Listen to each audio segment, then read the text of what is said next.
Assalamualaikum warahmatullahi wabarakatuh. Waalaikumsalam warahmatullahi wabarakatuh.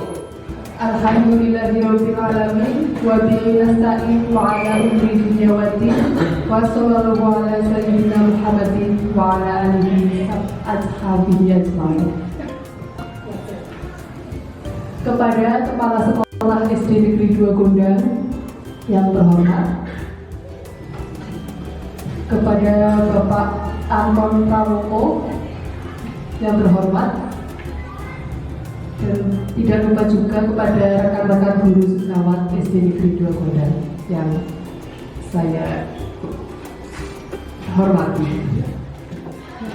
Pertama-tama marilah kita panjatkan puji syukur kehadirat Allah Subhanahu wa taala yang telah memberikan limpahan rahmat dan hidayahnya sehingga pada hari ini kita dapat bertemu dalam acara diseminasi calon guru penggerak Kabupaten Purbalingga, budaya positif dan teknik restitusi. Dan tak lupa juga mari kita haturkan salam dan sholawat kepada junjungan kita Nabi besar Muhammad Sallallahu Alaihi Wasallam. Lalu kita nantikan syafaatnya di yaumul akhir. Amin ya rabbal alamin.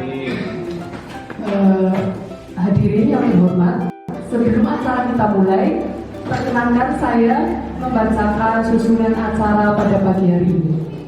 Yang pertama pembukaan, yang kedua sambutan Kepala Sekolah SD Negeri 2 Gondang, yang ketiga acara utama diseminasi budaya positif dan teknik restitusi, lalu yang keempat lain-lain dan tanya jawab, yang kelima penutup. Untuk memulai acara pada hari ini, marilah acara hari ini agar berjalan dengan lancar kita membaca basmalah bersama-sama. Bismillahirrahmanirrahim. Lalu acara yang kedua yaitu sambutan Kepala Sekolah SD Negeri 2 Gondang. Kepada Bapak Kuryono SPD kami persilahkan.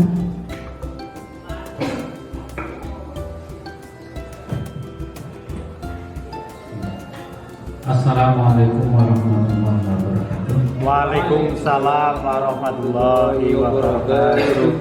Bismillah, alhamdulillah, wa la quwwata illa billah. Asyhadu an la ilaha illallah wa la syarika lah wa asyhadu anna Muhammadan abduhu wa rasuluh.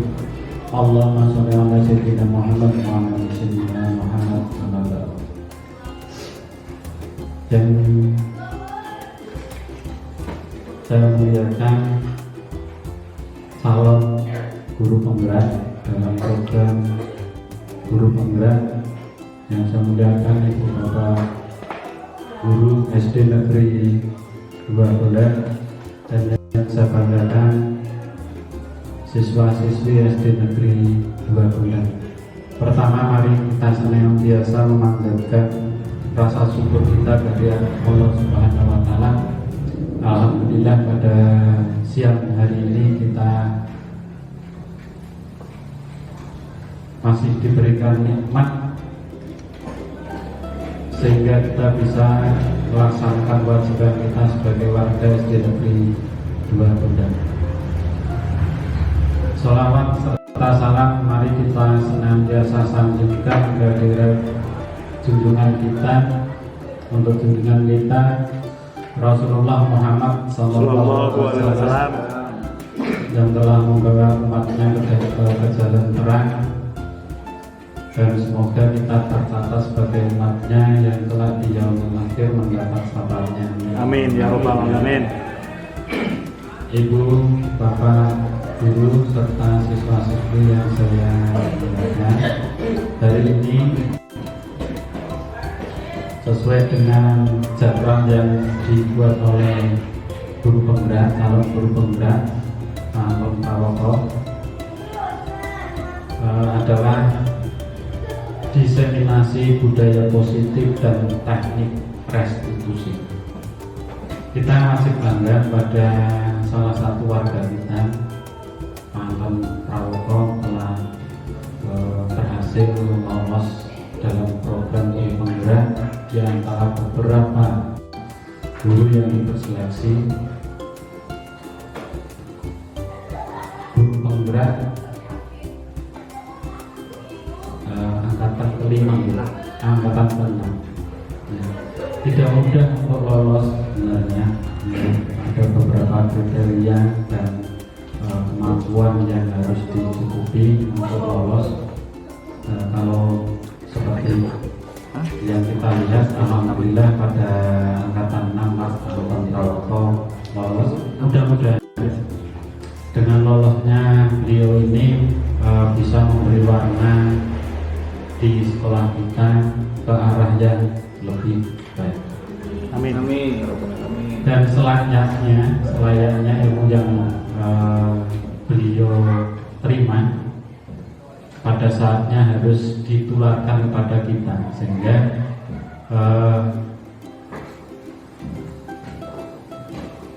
tujuan utama dari guru penggerak, program guru penggerak ini tercapai. Guru penggerak itu kan bisa diartikan secara bebas sebagai program untuk menggerakkan guru yang lain. Pada akhirnya itu menggerakkan peningkatan kualitas pendidikan, terutama di sekolah yang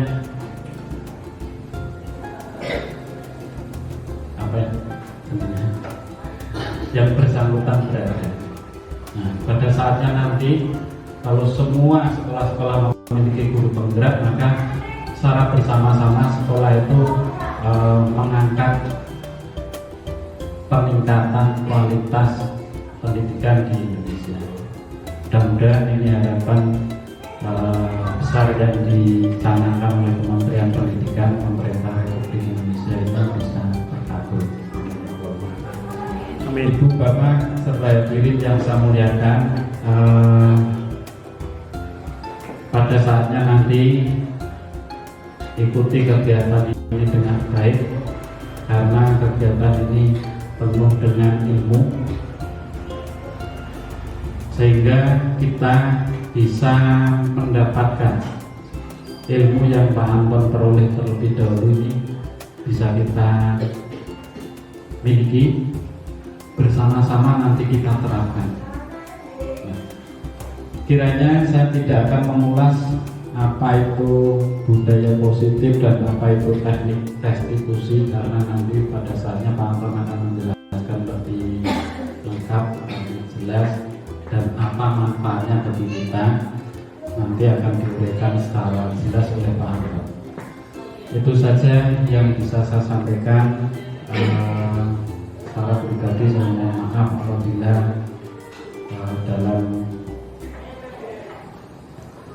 melayani panjenengan semua banyak kekurangan dan kekhilafan, mohon dimaafkan dan tulus. Saya kiri bila itu berkata, assalamualaikum warahmatullahi wabarakatuh. Waalaikumsalam warahmatullahi wabarakatuh. Terima kasih kepada Bapak Kepala Sekolah. Acara yang selanjutnya yaitu diseminasi budaya positif dan teknik restitusi kepada calon guru penggerak SD Negeri Bunda, Bapak Anton Prawowo SPD SD, kami persilakan.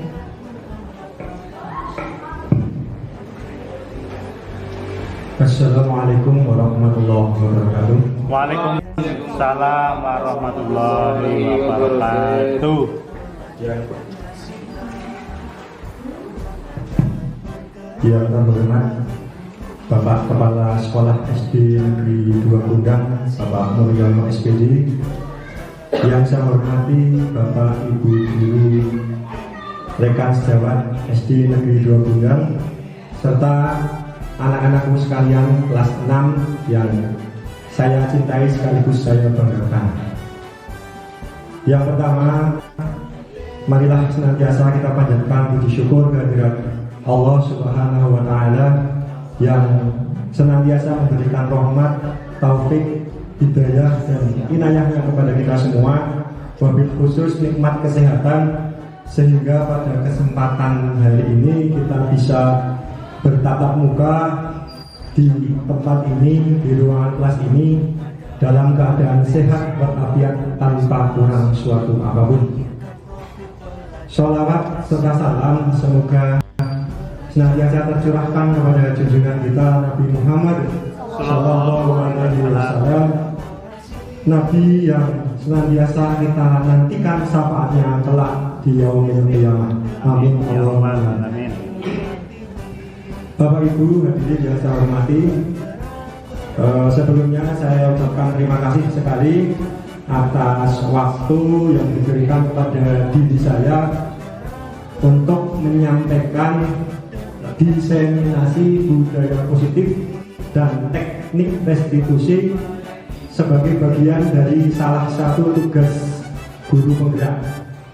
Tak lupa pula saya mengaturkan terima kasih juga yang setinggi-tingginya atas kesediaan dan luangan waktunya di tengah-tengah kesibukan panjenengan semua untuk bisa hadir pada kesempatan kali ini. Ada beberapa hal yang nanti akan saya sampaikan. Saya ada di tempat ini bukan berarti saya super, bukan istimewa, tetapi saya istilahnya berbagi praktik yang baik. Saya sudah mendapatkan duluan melalui program guru penggerak. Nah, tugas saya salah satunya adalah menularkan apa yang sudah saya dapatkan untuk kita kaji bareng-bareng demi kemajuan pendidikan di SD Negeri 2 Gundang. Izin berdiri di bawah ini supaya kelihatan lebih jelas. Hari ini saya akan melaksanakan diseminasi budaya positif dan teknik restitusi. Perkenalkan Bapak Ibu, ini beliau berdua adalah pendamping saya dalam melaksanakan guru penggerak. Beliau adalah fasilitator dan pengajar praktik di kelas Angkatan 60615 Kabupaten Purbalingga. Nah, sebelum lebih jauh kita belajar bersama tentang apa itu budaya positif dan apa itu teknik restitusi, ada pertanyaan yang menggelitik. Nah, nanti Bapak Ibu setuju atau tidak? Okay? Nah, ini jawabannya hanya satu, setuju atau tidak. Nomor 1, hukuman dapat mendisiplinkan anak. Setuju apa buatan Pak Bu? Setuju. Setuju. Oke, ada yang berpendapat lain? Oh tidak. Oke. Baik, nanti kan akan tahu yang sebenarnya seperti apa. Nah, kita lanjutkan. Nah, yang kedua, pemberian hukuman dengan hal positif seperti membaca atau membersihkan halaman sekolah dapat meningkatkan disiplin anak. Setuju atau tidak Bapak Ibu? Setuju. Setuju. Oke. Ampun setuju mohon. Nanti kita kaji kira-kira setuju atau bagaimana. Nah, ini kan baru di permulaan. Nah, ya. Oke, kita lanjutkan. Nah, yang ketiga, memberi penghargaan dapat meningkatkan motivasi belajar anak. Setuju. Oke, Bapak Ibu, ini adalah pertanyaan pemantik awal. Ketika nanti kita belajar lebih dalam tentang budaya positif dan teknik restitusi, pertanyaan-pertanyaan ini perlu kajian lebih dalam. Boleh-boleh saja panjenengan menjawab setuju, tetapi ketika nanti sudah disampaikan materinya, saya yakin jenengan akan jawab tidak setuju. Karena memang hukuman, kemudian hukuman positif, memberikan penghargaan, ini motivasinya adalah eksternal. Motivasinya dari luar. Sementara yang dikehendaki dalam peradaban, dalam pendidikan ke depan, segala sesuatu itu motivasinya adalah internal, dari dalam diri pribadi seseorang atau siswa tersebut. boleh-boleh saja melaksanakan hukuman, walaupun hukumannya bersifat positif, misalnya membaca atau membersihkan halaman, memberikan penghargaan, tetapi penghargaan hukuman itu motivasinya eksternal dan hanya berlaku sesaat. Hanya berlaku sesaat. Ketika motivasinya itu internal, nanti berlakunya adalah jangka waktu yang lama, bahkan bisa seumur hidup, akan membekas. Termasuk hukuman, misalnya hukuman fisik, itu akan selalu dikenang anak sebagai memori gelapnya yang akan dia ingat selalu sampai kapanpun, dimanapun dan bagaimanapun situasinya. Jadi saya yakin panjenengan pun pernah mengalami sebuah kejadian yang tidak mengenakan, sehingga kejadian itu akan selalu kita ingat sebagai kejadian yang tidak mengenakan. Itu membekas, itu identik juga dengan hukuman. Oke.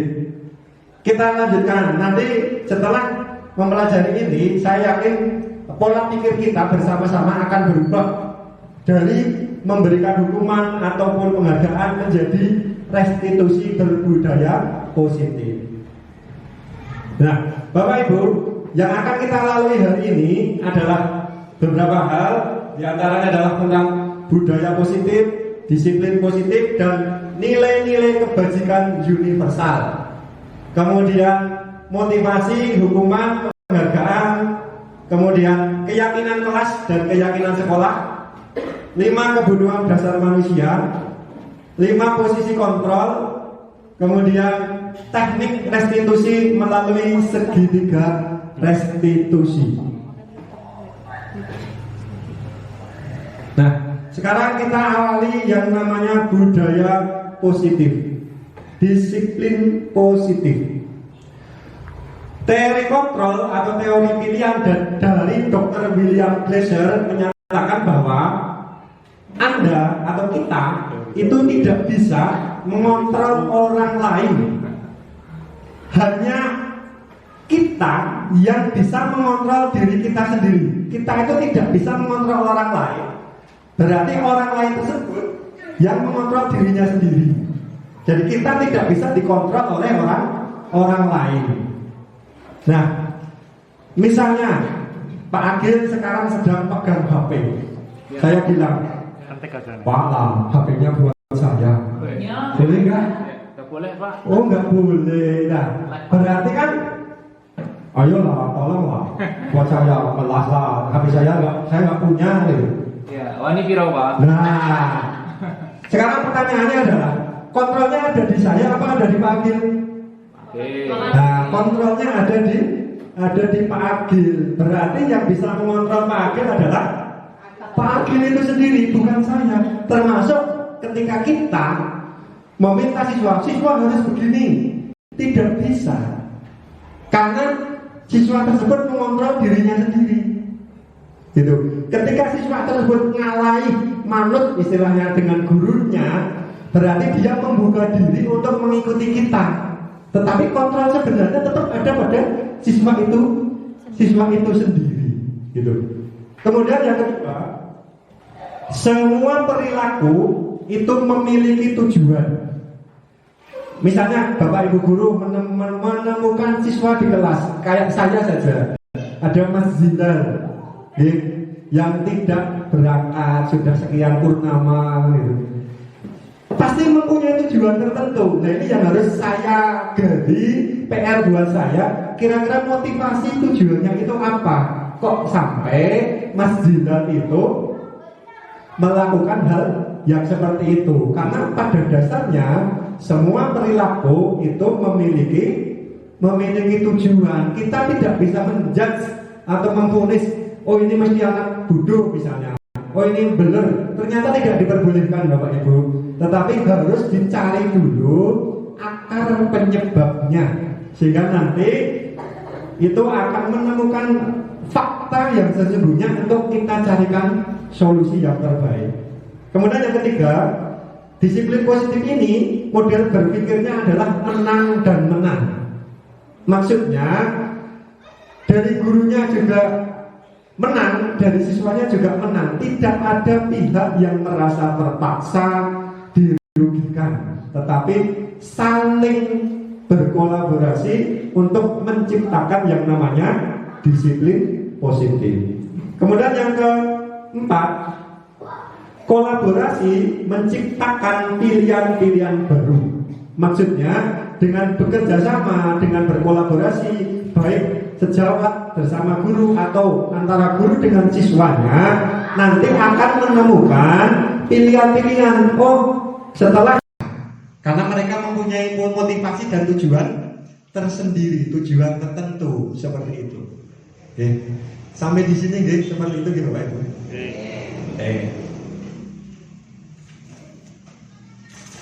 Kita lanjutkan. Nah, ketika ada pilihan-pilihan gitu, siapa sih sebetulnya yang memiliki kontrol? Nah, ini Bapak Ibu.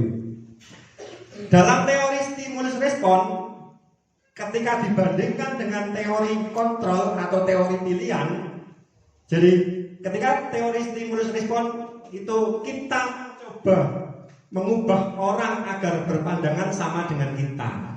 Teori kontrol mengatakan kita berusaha memahami pandangan orang lain tentang dunia. Kemudian yang kedua, perilaku buruk dilihat sebagai suatu kesalahan. Selama ini kan kita seperti itu. Terus teori stimulus respon, perilaku buruk itu dilihat sebagai suatu kesalahan. Di teori kontrol, semua perilaku itu memiliki tujuan. Kemudian yang ketiga, orang lain bisa mengontrol saya. Di teori kontrol, hanya Anda sendiri yang bisa mengontrol diri Anda. Kemudian saya bisa mengontrol orang lain, Anda tidak bisa mengontrol orang lain. Kemudian pemaksaan ada pada saat bujukan gagal. Jadi ketika kita membujuk seseorang itu gagal, akhirnya kita memberikan hukuman. Itu sifatnya pemaksaan. Akan dilakukan ketika kita merasa gagal dalam melaksanakan sebuah aturan. Nah, teori kontrol mengatakan kolaborasi dan konsensus menciptakan pilihan-pilihan baru. Nah, di teori stimulus respon, model berpikirnya adalah menang dan kalah. Di teori kontrol, model berpikirnya adalah menang dan menang. Jadi tidak ada yang dirugikan, Bapak Ibu.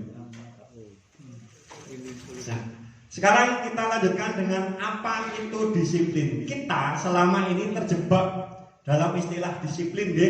Disiplin itu kondisi di mana taat aturan dan sebagainya.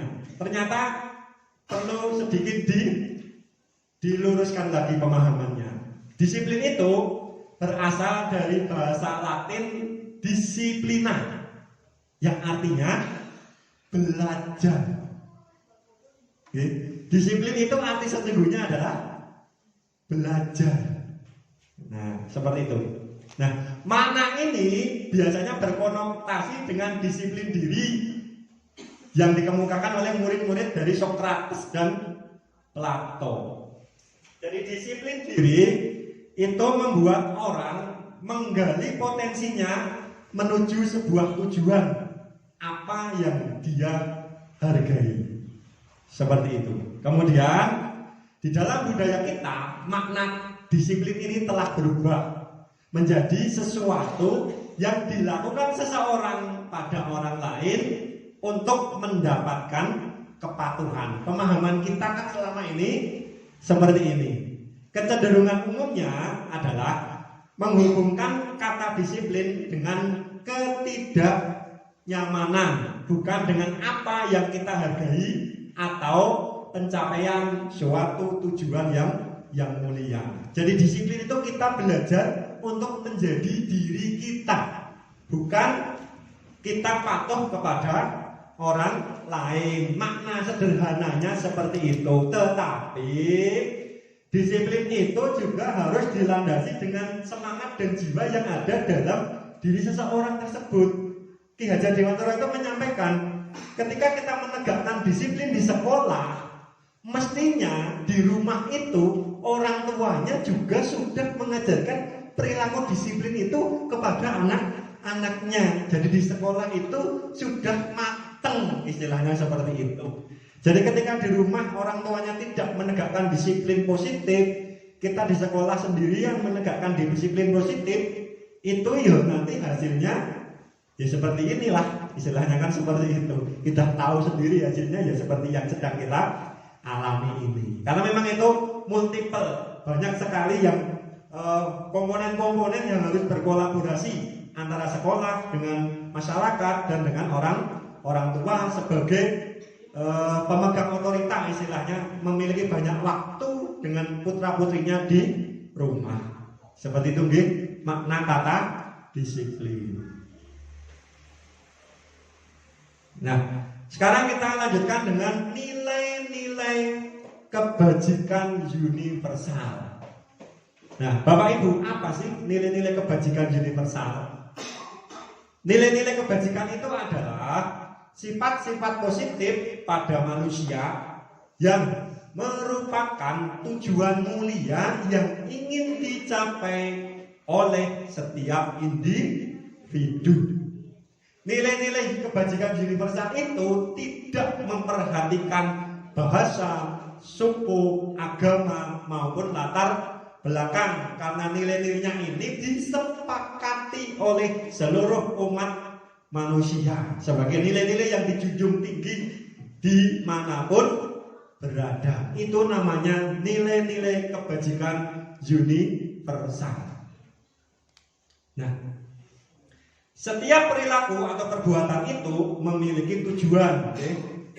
Nah, ketika kita mengaitkan nilai-nilai kebajikan yang diyakini seseorang, maka dia akan muncul motivasi intrinsiknya atau internalnya, sehingga menggerakkan motivasinya itu dari dalam untuk mewujudkan tujuan yang dia inginkan. Setiap manusia lahir itu pasti mempunyai nilai-nilai yang sudah ada. Kalau kita bicara hati sanubari yang paling dalam, nilai-nilai kebajikannya pasti sudah tertanam. Tinggal bagaimana kita memunculkannya. Seperti itu Bapak Ibu. Nah, nilai-nilai kebajikan yang ingin dicapai ketika kita kaitkan dengan pelajar di Indonesia sesuai dengan kurikulum Merdeka adalah profil pelajar Pancasila. Nah, ini nilai-nilai kebajikan yang ingin dicapai oleh setiap pelajar di seluruh negara Indonesia adalah profil pelajar Pancasila. Apa saja? Ini kalau Bapak Ibu guru kelas 1, kelas 4, kemudian guru PAI dan PJOK sudah mengikuti diklat, sudah sangat lotok sekali dengan profil pelajar Pancasila. Oh, saking di luar kepala nih. Malah hilang. Yaitu beriman, bertakwa kepada Tuhan Yang Maha Esa dan berakhlak mulia. Kemudian mandiri, bernalar kritis, berkebinekaan global, bergotong royong dan kreatif. Kere yang aktif. Kreatif. Nah, sekarang kita lanjutkan dengan teori motivasi perilaku manusia. Bapak Ibu, perlu kita ketahui bahwa ada 3 macam motivasi manusia. Yang pertama adalah untuk menghindari ketidaknyamanan atau hukuman. Akan timbul pertanyaan, apa yang akan terjadi apabila saya tidak melakukannya? Nah, motivasinya kan kita hanya takut kepada orang lain, maka dikatakan motivasinya eksternal. Kemudian yang kedua, yang pertama tadi kan supaya tidak dihukum. Yang kedua, supaya mendapatkan imbalan dari orang lain atau institusi, penghargaan. Pertanyaannya adalah apa yang akan saya dapatkan apabila saya melakukannya? Ini juga motivasinya eksternal. Kemudian yang ketiga, motivasi perilaku manusia itu yang ketiga adalah untuk menghargai diri sendiri. Artinya nanti akan menimbulkan pertanyaan, saya akan menjadi orang yang seperti apa apabila melakukannya. Kalau pertanyaannya seperti itu, nanti berarti motivasinya adalah motivasi internal, merupakan tujuan dari disiplin positif. Motivasi eksternal itu sifatnya hanya sementara, kala itu saja. Dan motivasi internal itu sifatnya adalah lama, bahkan bisa dikatakan permanen, jangka panjang. Maka setiap perilaku kita dalam mendorong siswa-siswa kita tentunya diupayakan agar motivasinya adalah internal, akan terkenang selamanya motivasinya. Seperti itu Bapak Ibu. Bisa memberikan gambaran gitu Bapak Ibu? Oke, kita lanjutkan. Nah, ini adalah tokoh pendidikan Ki Hajar Dewantara. Kalau di guru penggerak itu menyebutnya seringnya KHD. Nah, tujuan dari disiplin positif tadi kan salah satunya adalah menjadi manusia yang merdeka. Nah, merdeka menurut Ki Hajar Dewantara itu artinya tidak hanya terlepas dari perintah, akan tetapi juga cakap buat diri, memerintah diri sendiri. Merdeka itu bukan berarti bebas sebebas-bebasnya, tetapi intinya adalah pada pengendalian diri. Karena kemerdekaan kita itu berhubungan dengan kemerdekaan orang lain. Nah, itu disampaikan Ki Hajar Dewantara dalam bukunya Konsepsi Keteladanan, diterbitkan tahun 2013 halaman itu yang merupakan cetakan yang ke-5. Kita lanjutkan, berikutnya adalah ternyata kita itu dihukum karena adanya penghargaan. Jadi penghargaan itu menghukum kita. Karena tadi motivasinya adalah sementara bersifat eksternal. Jadi perlu kita ketahui Bapak Ibu bahwa penghargaan itu berlaku sama dengan hukuman. Dalam arti meminta atau membujuk seseorang melakukan sesuatu untuk memenuhi suatu tujuan tertentu dari orang yang meminta atau membujuk, dorongannya adalah eksternal dan akan ada faktor ketergantungan. Itu dikemukakan oleh seorang ahli namanya Artikong tahun 1993. Nah ini Bapak Ibu, penghargaan itu menghukum. Artinya penghargaan itu sifatnya menghukum. Kemudian yang kedua, penghargaan mengurangi ketepatan. Seringkali kita melakukannya di kelas, geng. Bagus sekali nilaimu 100, luar biasa gitu. Itu sebetulnya ketika kita ucapkan itu seolah-olah itu kan kita memberikan penghargaan. Tetapi bagi anak yang nilainya kurang, kalau dia memiliki kesadaran diri, dia akan merasa tertekan. Jadi istilahnya bahasa Jawa ini meri. Maka disarankan kita itu memberikan penghargaan pada prosesnya, bukan pada hasil akhir. Nanti setelah ini akan ada sampai ke sana. Kemudian penghargaan itu tidak efektif karena sifatnya hanya sementara. Kemudian penghargaan itu merusak sebuah hubungan. Itu tadi yang saya sampaikan. Mungkin bagi anak yang di alam istilahnya mendapatkan penghargaan akan termotivasi, tetapi motivasinya tetap hanya sementara karena eksternal.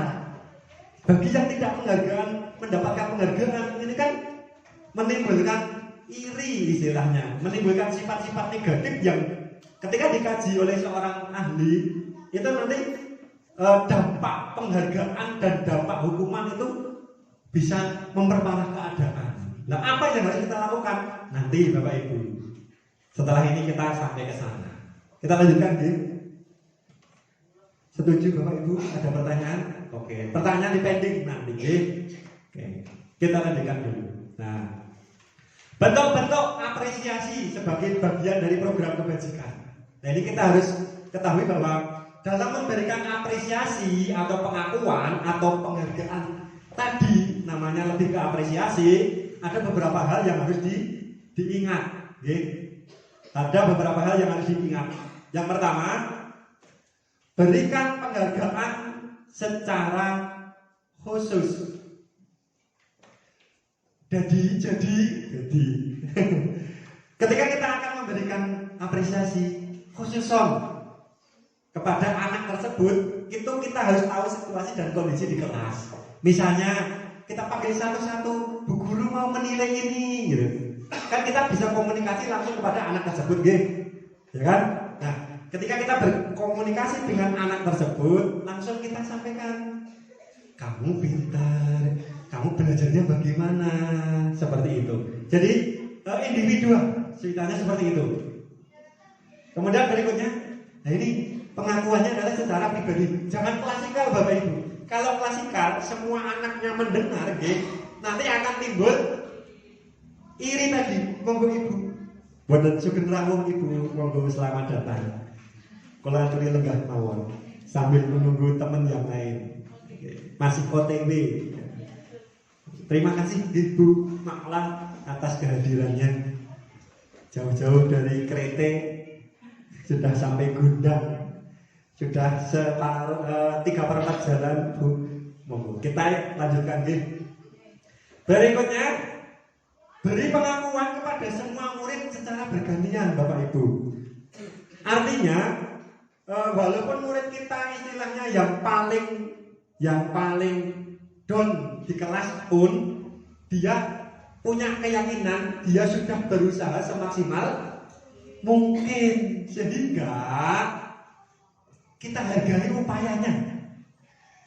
Kita hargai upayanya, bukan hasil akhir, tetapi kita hargai bagaimana anak ini berusaha dan mau mengikuti kita dalam pembelajaran. Istilahnya dia mau hadir, anteng, itu sudah merupakan prestasi bagi anak dengan kemampuan yang down atau agak di belakang tadi. Kalau saya di kelas misalnya Bapak Ibu, Mas Zilal sudah kali saya sampaikan bahwa Mas Zilal itu hadir saja sudah luar biasa. Karena grade-nya yang ada di situ, saya menghargai kehadiran dari Mas Zilal itu tadi, Ananda Zilal tadi. Kalau saya samakan Zilal dengan Safa, dengan Mila, dia tidak bisa. Karena memang motivasinya berbeda. Seperti itu. Kemudian pengakuan kita, apresiasi kita kepada murid kita itu adalah harus konsisten. Konsisten itu nopo? Berkelanjutan. Jangan hanya sekarang besok tidak, misalnya seperti itu. Jadi konsistensi ini diperlukan kepada kita semua selaku pendidik dalam memberikan apresiasi. Sekecil apapun kita harus memberikan apresiasi itu secara konsisten dan menyeluruh. Bukan hanya satu atau dua anak saja, tetapi satu kelas ini semestinya kita cover semuanya, kita berikan apresiasi sehingga tidak menimbulkan iri tadi. Seperti itu Bapak Ibu. Nah, kemudian apresiasi itu diberikan, fokusnya adalah pada proses yang ada, bukan hasil, tetapi proses. Dan proses ini tidak sama antara anak yang satu dengan yang lain. Seperti itu, Bapak Ibu. Nah, kita lanjutkan. Nah, contoh pengakuan atau apresiasi suatu kebajikan. Nah, ini Bapak Ibu, ada beberapa contoh bagaimana kita mengapresiasi apa yang telah dilakukan oleh anak didik kita. Monggo Bu Hapsari dan Bu Istana. Anak-anak tidak harus keluar semua, bergantian tidak apa-apa. Monggo. Terima kasih sekali Bu Dian, Bu Istana, awet dawuhipun atas kehadirannya. Mudah-mudahan Allah Subhanahu wa Ta'ala yang membalas kebaikan panjenengan. Ya Rabbal Alamin. Sudah jalan, betul saya lanjutkan. Nah, ini contoh-contoh apresiasi yang kita lakukan kepada anak.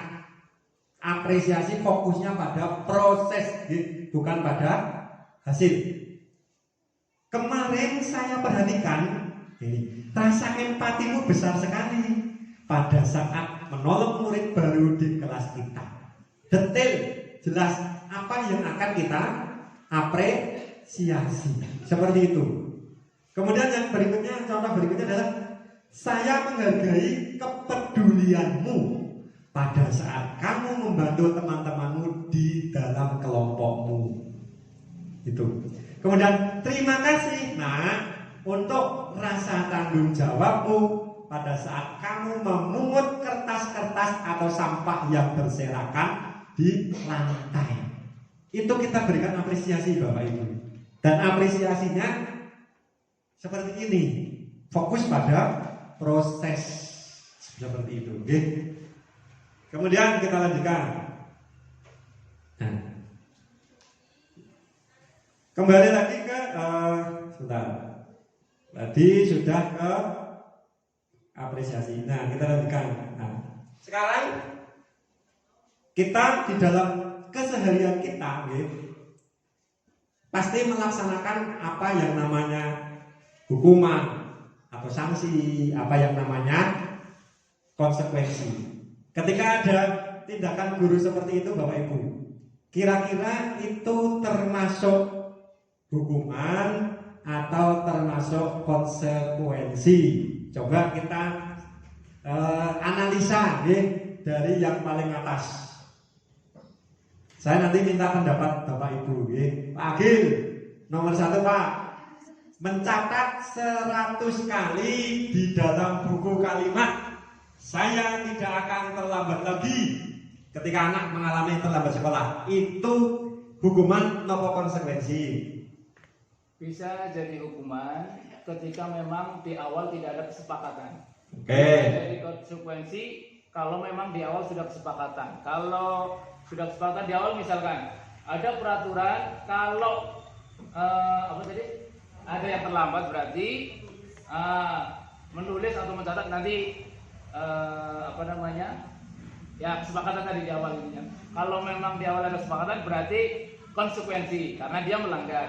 Tapi misalkan tidak ada kesepakatan di awal, tiba-tiba dia memang terlambat, Pak gurunya berpikir, cukup baik ben orang mengulangi. Itu cuma pendapat dari saya. Terima kasih sekali Pak Agil, pendapat yang luar biasa. Tepuk tangan untuk Pak Agil. Kita ditepuk tangan ini. Guru yang paling bangga ini Bapak Ibu diundang. Sudah melanglang buana ke NTT dan ke Aceh beliau. Oh ya, supaya teman-teman saya pengurus KKB tahu, kan begitu Pak Agil. Ini Aceh juga Pak, usah cerita. Oke, siap. Mau berteman dengan gajah. Oke. Yang berikutnya, lari mengelilingi lapangan basket 2 kali karena terlambat hadir di sekolah. Ini konsekuensi apa hubungan Bapak Ibu Bu Isti apa? Hukuman. Oke. Yang ketiga, murid diminta untuk push up 15 kali karena tidak menggunakan masker ke sekolah. Kira-kira apa ini Bu Ika? Yang nomor push up. Hukuman apa? Hukuman. Oke. Menggantikan kertas tugas teman yang telah dicoret-coret. Apa Bu Makna kira-kira? Konsekuensi. Oke. Kemudian membersihkan tumpahan air di meja tulis karena tersenggol pada saat belajar. Konsekuensi. Murid disuruh untuk mengenakan sepatu seharian. Berarti ini untuk tidak, kurang. Saya ngetiknya kurang. murid disuruh untuk tidak mengenakan sepatu seharian di sekolah karena tidak menggunakan sepatu hitam. Maksudnya aturan sekolah harus menggunakan sepatu hitam. Tapi hari itu dia tidak menggunakan sepatu hitam. Jadi ini gurunya rasa sepatuan sisan. Nah, maksudnya seperti itu. Itu hukuman apa konsekuensi? Oke, nanti ini tahu. Oke. Lari mengelilingi lapangan basket 2 kali karena terlambat 10 menit untuk pembelajaran PJOK. Konsekuensi atau hukuman? Hukuman. Iya. Konsekuensi atau hukuman? Hukuman. Oke. Coba kita cross check. Oke. Jret. Nah, ternyata itu Bapak Ibu. Oh, Pak Hakim. Loh, aku kan cari aman dua-duanya. Betul. Ya, Bapak Ibu, nanti kita akan belajar apa beda hukuman dan konsekuensi. Kalau hukuman itu cenderung fisik, kemudian tidak berhubungan dengan apa pelanggarannya. Misalnya, itu tadi mencatat 100 kali itu kan kegiatan fisik. Ketika anak terlambat, kan gak ada hubungan antara datang terlambat dengan nulis 100 kali. Itu tidak ada hubungan. Maka itu kategorinya hukuman. Kemudian yang kedua lari, ini juga hukuman. Yang ketiga murid push up, ini hukuman. Jadi ketika menggantikan tugas teman yang dicoret-coret, ini konsekuensi. Kemudian membersihkan tumpahan air, tadi ini juga konsekuensi. Kemudian murid disuruh mengenakan sepatu, tidak mengenakan sepatu, ini hukuman. Kemudian lari mengelilingi lapangan bola basket. Kenapa ini bukan hukuman? Karena pelajarannya PJOK, betul, berhubungan dengan fisik. Jadi jangan terjebak deh. Ketika hukuman itu tidak ada hubungan dengan pelanggaran yang dilakukan. Tetapi kalau konsekuensi ada hubungannya. Kemudian betul tadi apa yang disampaikan Pak Agil, ada kesepakatan awal, ada peraturan yang sudah disosialisasikan sehingga ketika melanggar itu bukan hukuman tetapi konsekuensi. Nah, ini Bapak Ibu perbedaan antara hukuman dengan konsekuensi. Kalau hukuman itu adalah sesuatu yang menyakitkan, harus terjadi. Tetapi ketika konsekuensi itu sesuatu yang harus kita hadapi, harus terjadi. Ya memang harus terjadi gitu. Bentuk tanggung jawab, betul. Kemudian hukuman itu membuat anak sakit, biasanya fisik, biasa juga sakit hati gitu, karena dihukum untuk jangka waktunya lama. Ketika konsekuensi itu membuat anak merasa tidak nyaman, tetapi jangka waktunya pendek atau singkat. Kemudian ketika hukuman itu diterapkan, anak akan membenci kedisiplinan. Kemudian konsekuensi, anak akan menghargai disiplin. Kemudian hukuman sifatnya paksaan. Kalau konsekuensi sifatnya adalah stimulus tanggapan. Kemudian hukuman mendorong anak menyakiti dirinya sendiri. Kalau konsekuensi mendorong anak agar mudah menyesuaikan diri. Kemudian hukuman itu membuat konsep diri yang buruk. Ketika konsekuensi membuat konsep diri yang baik. Anak belajar untuk menyembunyikan kesalahan. Ketika itu hukuman. Kemudian anak belajar untuk mematuhi peraturan. Ketika itu merupakan konsekuensi. Hukuman itu membuat anak merasa marah, merasa bersalah, permalukan, merasa tak dihargai, begitu. Ketika konsekuensi, kehilangan hak, dibuat tidak nyaman, diasingkan, tetapi sifatnya adalah sementara, ada time out-nya, seperti itu Bapak Ibu. Sampai di sini ada gambaran nih, kaitannya hukuman dan konsekuensi. Mudah-mudahan kita dimampukan untuk memilah dan memilih mana hukuman dan mana konsekuensi serta melaksanakannya. Nah, kita lanjutkan Bapak Ibu. Kita sudah sampai ke yang ketiga, yaitu tentang keyakinan kelas. Mengapa keyakinan kelas sih? Kok bukan peraturan? peraturan saja. Nanti kita akan belajar itu Bapak Ibu. Nah, ini ada beberapa pertanyaan. Kita sering menjumpai kan gitu. Mengapa kita memiliki peraturan harus menggunakan helm bila mengendarai kendaraan roda 2? Bertanyalah pada diri sendiri. Ketika kita menggunakan helm itu, jadi untuk apa loh Bapak Ibu? Kan seperti itu. Karena kita sudah dewasa, berpikir logis, tentu saja jawabannya adalah demi keamanan. Karena demi keamanan, berarti demi keamanan itu merupakan sebuah keyakinan. Kan seperti itu Bapak Ibu. Pertanyaan yang kedua, mengapa kita memiliki peraturan 3M? Menggunakan masker, mencuci tangan, dan menjaga jarak 1,5 meter ketika ada wabah Corona. Apa alasannya? Untuk menjaga kesehatan, keamanan kita. Maka itu juga merupakan sebuah keyakinan. Seperti itu. Pertanyaan yang ketiga, mengapa kita memiliki peraturan harus datang tepat waktu pada saat pelatihan? Agar tidak tertinggal, karena kita membutuhkan itu kan, membutuhkan materinya, istilahnya seperti itu. Itu juga merupakan keyakinan. Jadi keyakinan itu nanti motivasinya adalah dari dalam. Kalau peraturan motivasinya dari luar, gitu. Jadi lebih mengena, istilahnya seperti itu Bapak Ibu. Nah, untuk mendukung motivasi intrinsik, kembali ke nilai-nilai atau keyakinan lebih menggerakkan seseorang dibandingkan mengikuti serangkaian peraturan. Keyakinan itu lebih bermakna. Intinya seperti itu daripada hanya sekedar sebuah peraturan. Seperti itu Bapak Ibu. Oke. Nah, di dalam kelas pun kita harus membuat sebuah keyakinan supaya anak-anak kita itu bisa mematuhi tata tertib, tetapi tata tertibnya itu dibuat oleh anak itu sendiri.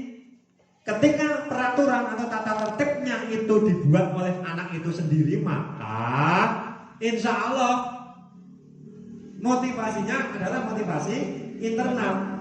Anak-anak coba kita libatkan dalam membuat peraturan, dalam membuat sebuah keyakinan kelas yang akan kita patuhi bersama Bapak Ibu.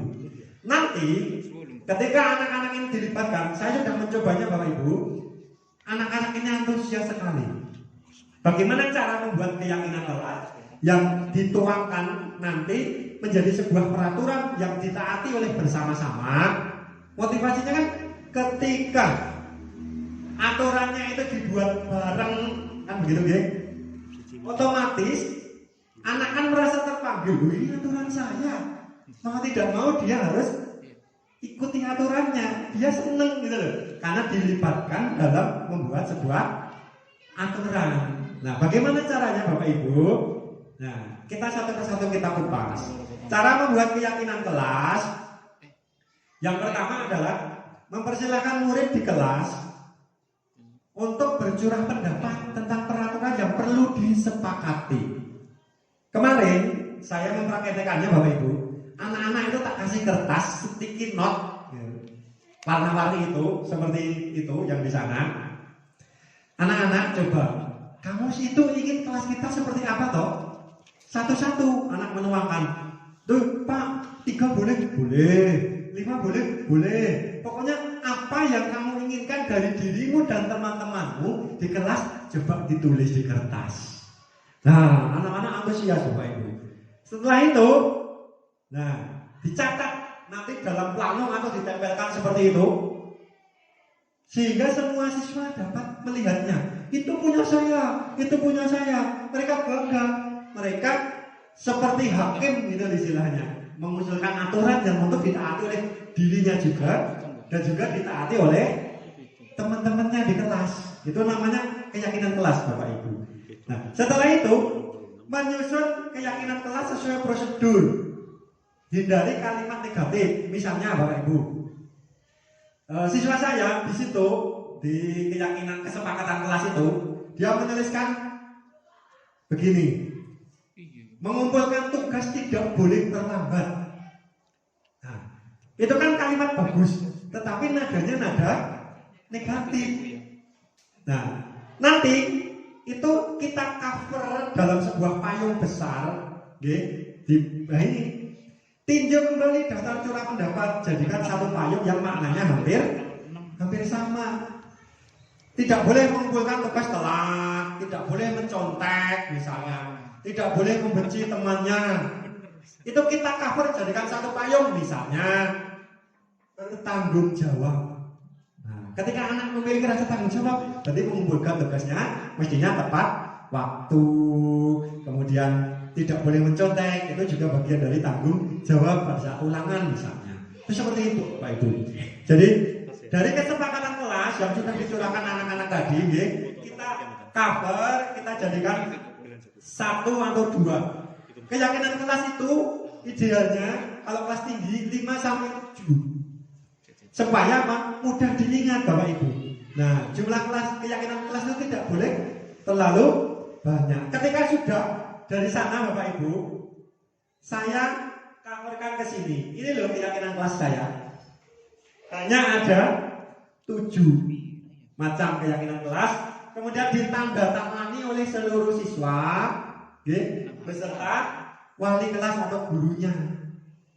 Jadi ketika ada anak yang tidak mengerjakan PR, saya hanya tanya, Mas, Mbak, keyakinan kelas kita yang mana nih yang kamu langgar? Ya Pak, maaf, besok tidak akan diulangi lagi. Nah, anak-anak berkata seperti itu Bapak Ibu. Sehingga motivasinya adalah motivasi internal, intrinsik, internal atau intrinsik sama saja. Sehingga dia merasa, ya kemarin saya buat aturan, masa saya melanggar aturan saya sendiri. Itu ada, alhamdulillah Bapak Ibu, ketika kita belajar mempraktekkan gitu, nanti kita anak-anak itu akan ada motivasi lebih baik. Karena ini hal yang baru, maka memang harus benar-benar baru itu karena telaten, mencoba, istilahnya seperti itu Bapak Ibu. Oke. Nah, ini loh contoh keyakinan kelas. Nah, contoh keyakinan kelas yang bernilai positif dari kelas 1 gitu. Misalnya kelas 1 itu kan selalu belajar, selalu saling menghargai, menghormati, selalu disiplin, menjadi diriku sendiri, sopan santun. Keyakinan kelas 6 saya itu saling membantu, saling menghormati, berkomitmen terhadap tugas, bertanggung jawab, disiplin. Itu saya cover dari curah pendapat anak-anak dalam sticky note itu.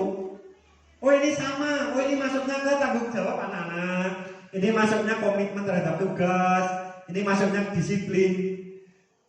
Di situ anak-anak ada yang menuliskan begini, tidak boleh memanggil nama anak dengan nama orang tuanya.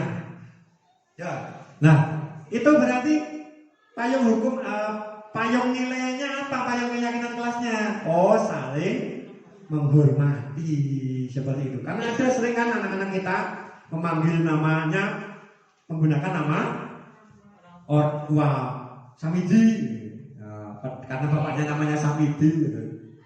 Seperti itu. Jadi ketika kita akan membuat keyakinan kelas, anak disuruh curah pendapat, buatkan sticky note atau kertas dipotong-potong kayak gitu, ditampung, ditempelkan, dibaca satu-satu. Nah, kegiatan keyakinan kelas ini Bapak Ibu, menurut apa yang ada di guru penggerak itu sebaiknya dilakukan di awal tahun pelajaran. Jadi di 3 hari awal itu, kalau kelas 1 pengenalan lingkungan sekolah MPLS, kelas 2 sampai kelas 6 itu dikenalkan yang namanya keyakinan kelas. Aturan yang dibuat oleh anak-anak itu sendiri sehingga mereka akan menaatinya. Intinya seperti itu Bapak Ibu.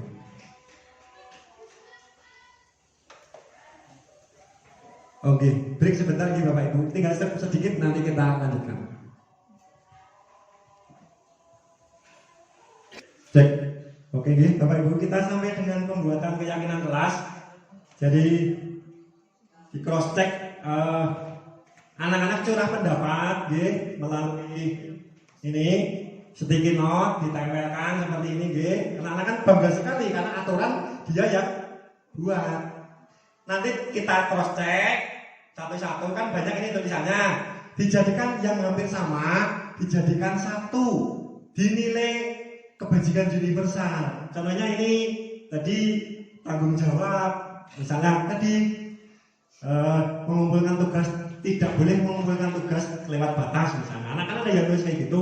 Oh anak-anak ini maksudnya di tanggung jawab. Kemudian tidak menyebut nama teman dengan nama orang tua, itu maksudnya di menghargai. Ya ini sudah saya buat ditandatangani satu kelas dan saya juga, sehingga dia akan merasa bangga karena dia ikut membuat aturan. Jadi seperti itu. Ada yang mau ditanyakan terkait keyakinan kelas? Mungkin? Oke, Pak Rojikin karena baru datang. Nah, Bapak Ibu perlu kita ketahui bahwa dari peraturan kelas yang ada itu kan terlalu dangkal istilahnya. Akan lebih luas lagi kalau wujudnya adalah keyakinan kelas, bukan sebuah peraturan. Nah, keyakinan kelas ini akan membentuk lingkungan yang positif dan akhirnya membentuk yang namanya budaya positif yang saya seminarkan istilahnya hari ini. Nah, Bapak Ibu, ini ada contoh. Kira-kira mana yang merupakan keyakinan kelas? Terus alasannya apa? Ini punya TK ini, kesepakatan kelas. Datang tepat waktu, mengucapkan salam, menjaga kebersihan sekolah, berdoa sebelum dan sesudah kegiatan, aktif dalam pembelajaran, tertib. Ini yang di kuning atau di hijau-hijau inilah yang namanya keyakinan kelas, Bapak Ibu. Jadi kalau misalnya menjaga kebersihan sekolah, ya ini seperti ini. Lebih jelasnya di sebelah kanan. Kesepakatan kelas misalnya, kami guru dan murid yang saling menyayangi, kami murid yang semangat belajar, kami murid yang peduli dengan teman-teman. Maka keyakinan kelasnya sederhana saja supaya mudah diingat. Jadi saling menyayangi itu maknanya adalah guru dan murid saling menyayangi, begitu. Sehingga mudah diingat, Bapak. Gitu.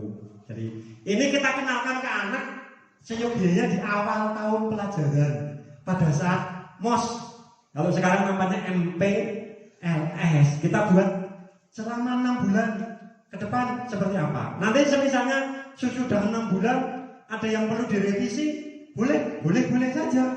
Karena yang namanya keyakinan kelas itu suatu saat bisa berubah, sifatnya dinamis, menyesuaikan dengan keadaan. Intinya adalah proses pembuatannya yang merupakan motivasinya dari dalam, sehingga akan tahan lama. Nanti kalau anak kita hidup di masyarakat sudah biasa dengan keyakinan kelas, di masyarakat pun akan menciptakan budaya positif. Misalnya nanti dia jadi ketua RT, jadi Pak Kadus, Pak Kades, itu dia akan ini loh, menggali dari orang-orang di sekelilingnya, bukan memaksakan kehendak dia. Itu arahnya ke sana. Tuh. Kita lanjutkan. Nah, ini ada contoh Bapak Ibu. Selalu kembalikan buku ke tempatnya. Kira-kira keyakinan kelasnya apa? Nilainya apa? Ketika ada aturan, selalu kembalikan buku ke tempatnya. Keyakinan kelasnya kira-kira apa Bapak Ibu?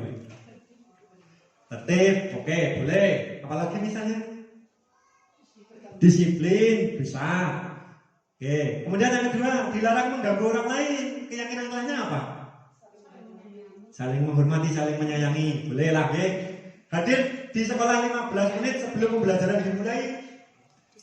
Disiplin. Dilarang melakukan kekerasan. Saling menyayangi. Dilarang menggunakan narkoba. Disiplin bisa, tanggung jawab. Bergantian atau menunggu giliran. Tertib. Gunakan masker. Tertib. Jangan berlari di kelas atau koridor. Maksudnya jangan berlari di dalam kelas. Koridor itu kalau SMA itu kan ada ya. Nah, tertib. Coba kita lihat. Nah, ini contoh. Tidak harus sama itu. Kita bisa menilainya menggunakan yang lain. Contohnya tadi, selalu kembalikan buku, tanggung jawab. Ini ada menghormati orang lain, komitmen, keselamatan dan sebagainya. Seperti ini Bapak Ibu. Coba Saya punya ekspektasi gitu ke panjenengan setelah saya menularkan ini, nanti jenengan bisa membuat atau ini loh dilaksanakan di kelas panjenengan gitu istilahnya. Guru agama pun bisa. Nah, di kelas mana yang ingin dipilih seperti itu. Terus nih Bapak Ibu, kita lanjutkan. Nah, 5 kebutuhan dasar manusia. Tadi di awal saya sampaikan, setiap tingkah laku manusia itu punya tujuan. Nah ini Bapak Ibu tujuannya. Bocah nakal mesti salah satu dari ini. Bocah bener mesti salah satu dari ini. Bocah segep mesti salah satu dari ini. Karena setiap perilaku manusia itu punya dasar, punya alasan, yaitu untuk memenuhi kebutuhan dasarnya. Di rumah mesti ada yang kurang. Atau dari kecil mesti ada yang kurang. Yang utama adalah survival, bertahan dari segala kondisi. Bukan hanya hidup, tetapi dia bertahan. Saya ingin menguasai kelas ini, jadi bocah nakal, KPKP kudu manut kalau aku. Berarti bisa masuk di sini. Nanti ada belonging. Belonging itu adalah dicintai, kasih sayang, diterima, namanya belonging. Kemudian power, hak untuk mendapatkan pengakuan, kekuatan, menguasai. Ini anak-anak yang nakal, cekan ngantemi kancane istilahnya. Berarti kebutuhan dia belum terpenuhi ini. Mungkin ini menurut penelitian, ketika anak cenderungnya main tangan, kepingin menguasai, di rumah dia kalah oleh orang tuanya. Ini penelitian Bapak Ibu. Berarti orang tuanya yang ngomong kecenderungannya apa? Maksa. Makanan sekolah dia juga maksa. Ini kan kemungkinan ada salah satu murid kita seperti itu. Kemudian fun ini seneng, bahagia. Neng omah ora bahagia, akhirnya dilampiaskan di sekolahan. Kebahagiaan anak itu mana? Mungkin kebahagiaannya dengan jahili banire. Ya, bisa jadi. Kemudian freedom, anak butuh kebebasan. Ketika kita ngajar matematika misalnya, anaknya malah gambar. Itu kita harus cari tahu, oh ini kenapa toh? Salah satu dari ini kita harus mencari akarnya. Oh ternyata anak ini butuh sebuah kebebasan. Berarti pembelajaran matematikanya disesuaikan dengan banyak gambar. Apa yang anak ini suka. Kalau di guru penggerak nanti ada yang namanya pembelajaran berdiferensiasi, mengakomodir perbedaan siswa. Nanti kalau Pak Majikan lolos guru penggerak pasti sampai ke sana. Kita doakan saja. Ini salah satu teman kita seperti itu. Kita lanjutkan Bapak Ibu. Nah, 5 posisi kontrol. Nah, ini yang sering kita lakukan di sekolah Bapak Ibu. Kita ada di mana? Jadi kalau ada anak yang indisipliner, membuat kesalahan, ini posisi kita, apakah sebagai penghukum, pembuat orang merasa bersalah, teman, pemantau, ataukah kita sebagai manajer? Nanti kita bisa membedakan Bapak Ibu. Ketika menjadi penghukum, itu guru akan menghardik, menunjuk-nunjuk, menyindir, gitu. Ketika orang kita memposisikan diri menjadi orang membuat bersalah, guru itu berceramah mengatakan, seharusnya begini, ibu kecewa dong sama kamu. Kemudian sebagai teman membuat alasan-alasan untuk muridnya, menghitung, kalau pemantau menghitung, kamu lagi, sudah berapa kali kamu melakukan pelanggaran? Nah, seperti itu. Tetapi ketika kita ada sebagai manajer, maka kita akan mengajukan pertanyaan-pertanyaan. Begitu Bapak Ibu. Nah, ketika kita sebagai penghukum, nah ini kalau kamu tidak melakukannya awas, nah, karena kita akan menghukum. Tetapi kalau membuat orang merasa bersalah, ini Bapak Ibu.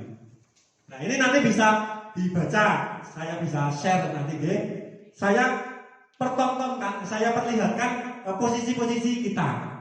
Sebentar, nanti kita tahu ini kita ada di mana, istilahnya seperti itu. Ketika kita, nah sebentar.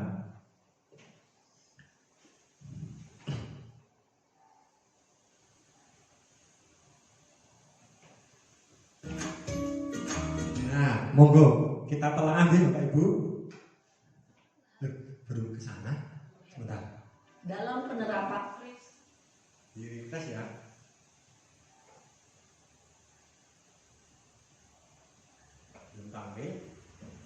Coba Mas Rejikin dibantu nih. Master operator. Saya grogi. Tawar dulu ya.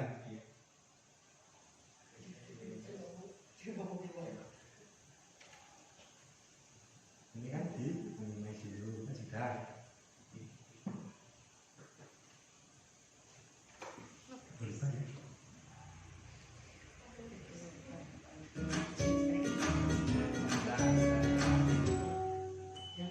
Salam bahagia. Enggak apa-apa. Oke.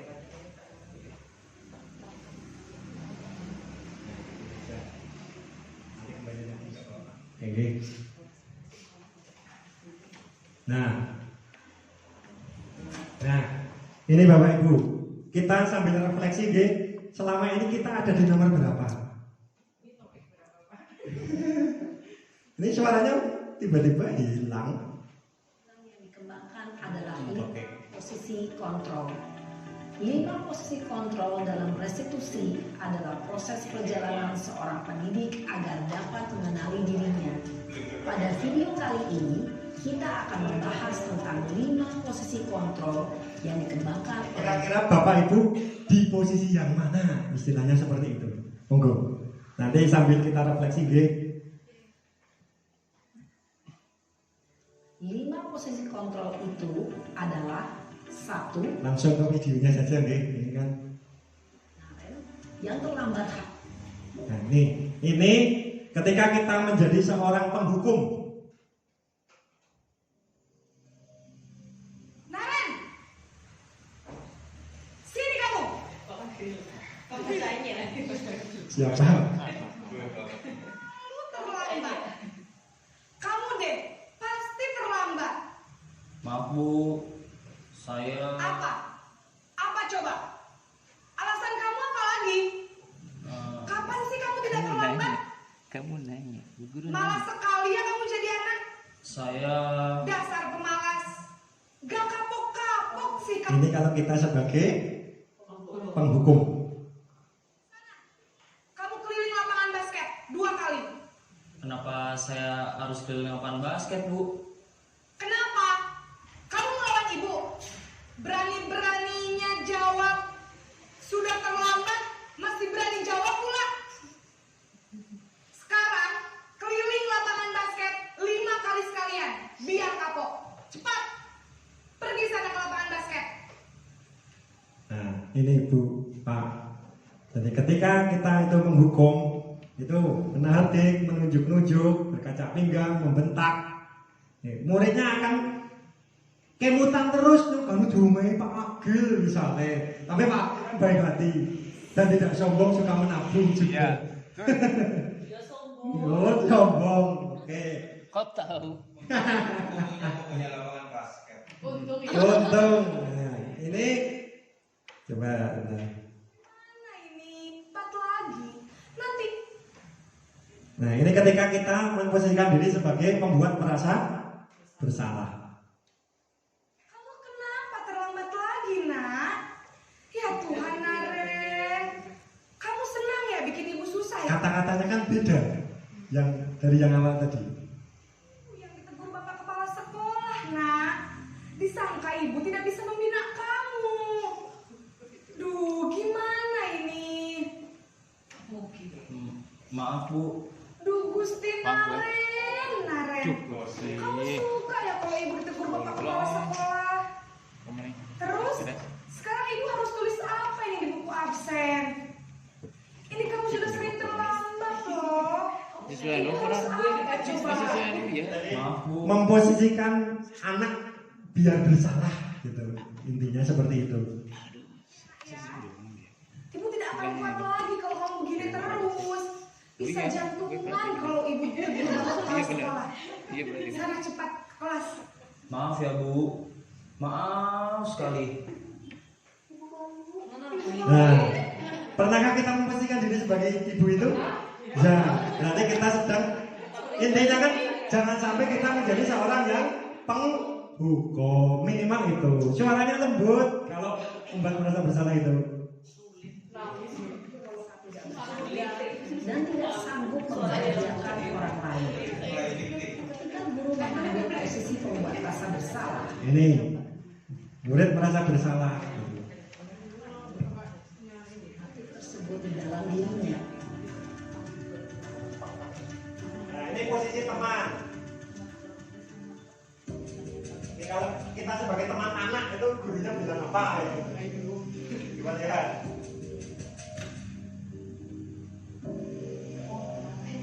Naren,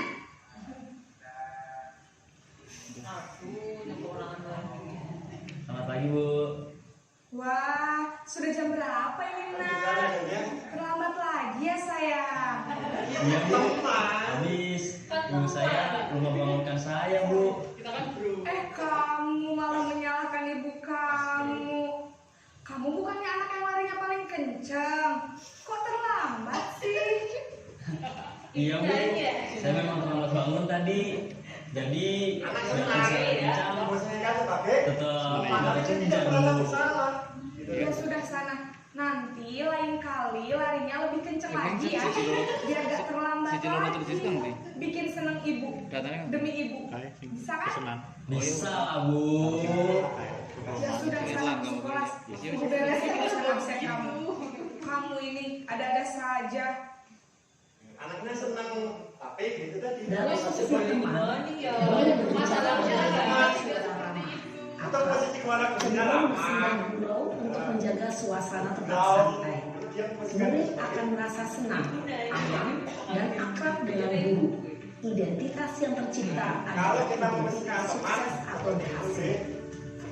Namun, perlu diingat, karena ini masih dorongan eksternal, maka ada faktor ketergantungan dari murid pada orang tertentu. Di sini, guru absennya, sehingga di lain waktu, murid bisa berperilaku baik, namun hanya kepada orang-orang tertentu saja. Guru lain beda. Sekarang posisi pemantau atau monitor. Bagaimana kita sebagai guru?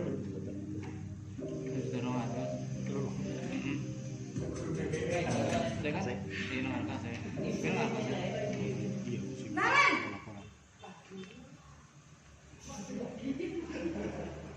Selamat pagi Bu. Naren, apa peraturan sekolah kita tentang jam berapa kita harus masuk sekolahnya? Sebagai pemantau, pengingatkan. Kita harus di sekolah jam 7 Bu. Iya betul, sekarang sudah jam 7.20. Naren sudah tahu konsekuensinya jika terlambat hadir. Paham Bu. Saya harus tinggal kelas pas jam istirahat selama 20 menit. Iya benar, konsekuensinya demikian. Jadi nanti jam 9.30 pas istirahat, kamu harus tinggal di kelas, kerjakan tugas tambahan untuk ketertinggalan kamu, ya? Baik Bu. Ketika kita memposisikan diri sebagai Posisi pemantau mengandalkan penghitungan atau data untuk mengontrol murid. Guru mengarahkan murid berdasarkan peraturan dan konsekuensi. Seorang pemantau menunjukkan bahasa tubuh dan ekspresi wajah yang datar dan cenderung formal. yang paling bagus adalah kita sebagai guru ini harus menjadi seorang manajer. Ini kita lihat. Dengan bisa carry ini tentang apa orang ini. Orang akan lebih. Naren.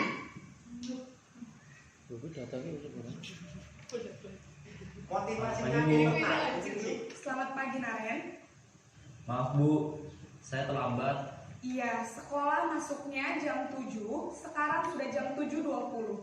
Jadi sekarang bagaimana ini Naren? Maaf Bu, saya lupa setel alarm saya semalam. Baiklah, menurut kamu, keyakinan sekolah yang mana yang perlu kamu tingkatkan? Menghargai diri sendiri dan orang lain mungkin ya Bu. Setuju.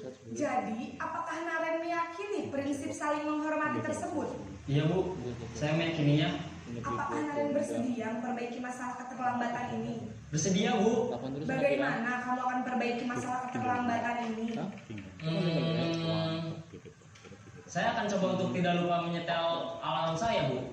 Baik, kalau Naren lupa menyetel alarm di rumah, ada orang yang kira-kira bisa bantu mengingatkan tidak?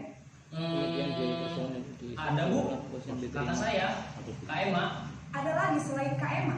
Selain Kak Emma, ada ibu saya. Baik, jadi yang mengingatkan Naren adalah Kak Emma dan ibu kamu ya. Kira-kira akan mulai setel alarm kapan nih Naren? Setelah pulang sekolah, akan segera saya lakukan. Baik, jadi Naren akan setel alarm untuk bangun besok pagi dan akan diingatkan oleh kakak dan ibunda Naren ya. Ada lagi yang mungkin perlu dilakukan Naren agar tidak terlambat bangun lagi? Tidak ada, Bu. Baik Naren, terima kasih untuk kerjasama kamu. Sekarang kamu perlu kembali ke kelas untuk belajar. Baik, Bu. Terima kasih. Posisi manajer adalah posisi kontrol yang disarankan untuk membimbing murid memiliki sikap disiplin yang positif, yaitu murid yang mandiri, bertanggung jawab, dan dapat memecahkan masalah. Tujuan dari posisi ini adalah agar murid dapat berefleksi atas tindakannya. Guru akan dengan tulus memberikan pertanyaan sehingga membuat murid dapat belajar dari kesalahannya dan mencari sebuah solusi untuk menyelesaikannya. Ibu dan bapak guru hebat, setelah mengamati adegan kelima posisi kontrol tadi, kira-kira posisi mana yang paling ideal? Posisi mana yang dapat menunjang motivasi intrinsi murid? Ya, tentu posisi manajer. Posisi ini memang posisi ideal yang ingin dituju setiap pendidik. Pada posisi inilah, guru dapat menerapkan disiplin positif yang berpihak pada murid, yang memerdekakan murid. Perjalanan seorang pendidik tentunya tidak mudah untuk sampai pada posisi seorang manajer.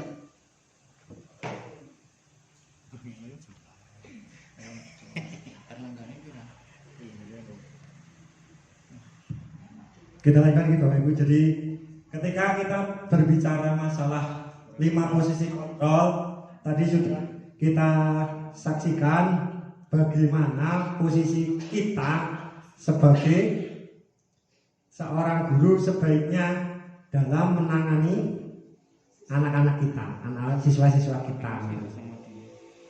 Sehingga anak-anak ini motivasinya adalah motivasi internal, bukan eksternal. Karena kalau eksternal itu sifatnya hanya sementara. Nah, kita lanjutkan berkaitan dengan posisi kontrol tadi. Kita berlanjut ke restitusi. Apa itu restitusi, Bapak Ibu? Restitusi adalah proses menciptakan kondisi bagi murid untuk memperbaiki kesalahan mereka sehingga mereka bisa kembali pada kelompok mereka dengan karakter yang lebih kuat. Nah, restitusi juga merupakan proses kolaboratif yang mengajarkan murid untuk mencari solusi atas masalah mereka dan membantu murid berpikir tentang orang seperti apa yang menjadi tujuannya atau orang seperti apa yang mereka inginkan. Bagaimana mereka harus memperlakukan orang lain. Pendapat itu dikemukakan oleh Diana Gusen dalam bukunya di tahun 2004. Nah, ini ciri-ciri restitusi Bapak Ibu ada 9.